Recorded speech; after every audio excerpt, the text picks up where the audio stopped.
Now that we've decided on the specifications for our virtual server, we can go ahead and create it. Back in your DigitalOcean account, click the Create Droplet button.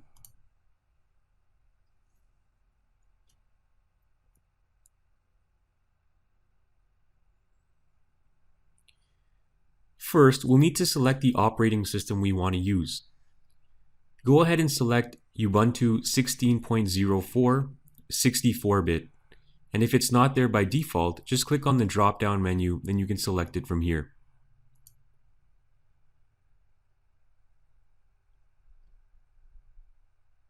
We'd already decided on the size of the droplet we wanted to create. We're going to go with the smallest one. So just click on it to activate it. Next, we'll need to select our data center region. And this is where your physical server will be located. So I'll go ahead and select the default, which is New York.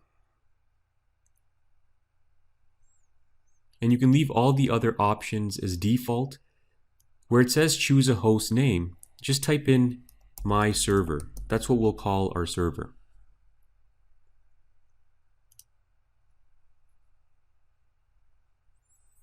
Now it'll just take about a minute for the server to be created. Once you see the IP address appear, you know this server has been created. And you'll also see a little message here as well. One other important thing to note is as soon as your server is created, DigitalOcean will automatically send you a password and username for this server. And you'll need that for the next lecture. So just go ahead and check your email, make sure you did receive it. In order to administer our newly created server and configure it, we'll need to use a console. If you're on a Mac system, you can open Terminal. If you're on a Windows system, you'll need to download a program called PuTTY.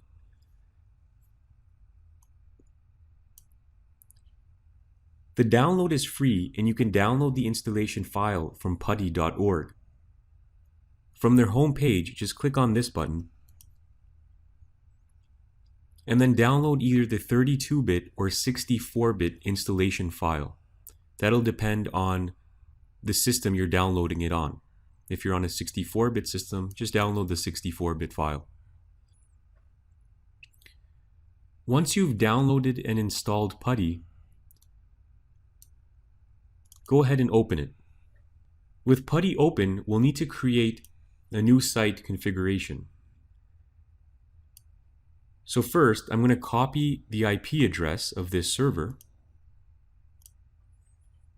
and I'm going to plug it into the host name field. Once you have your IP plugged in, just go ahead and click the Open button. Once you connect, you'll get a security alert. Just go ahead and click Yes. And we're going to log in as root user, so type in root. The next thing you'll need to do is pull up the password that DigitalOcean emailed you when you created the droplet. The initial password is going to be fairly lengthy, so be careful that you don't make any typos while plugging it in. An easy way to do it is just to copy the password and right-click. And although you don't see it, it's actually pasted the password in there, and I'm going to press enter.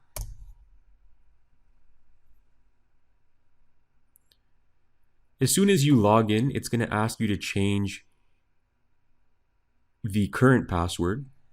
So once again, I'm going to right-click to paste my password, my current password. And now it's asking me to enter a new password. So I'll just choose something that's easier to remember. Okay, so now we've reset our password and we can start with the server configuration.